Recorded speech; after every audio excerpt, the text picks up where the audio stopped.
இனிமேலும் நேரத்தை கடத்த கூடாது. மகாராஜா, நீங்க அனுமதி கொடுத்தீங்கன்னா. அனுமதி மட்டும் இல்ல, இது என்னோட ஆசையும் கூட.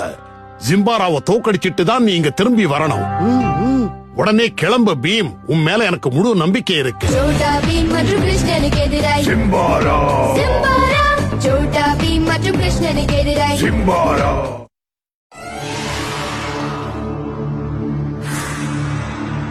சிம்பாரா.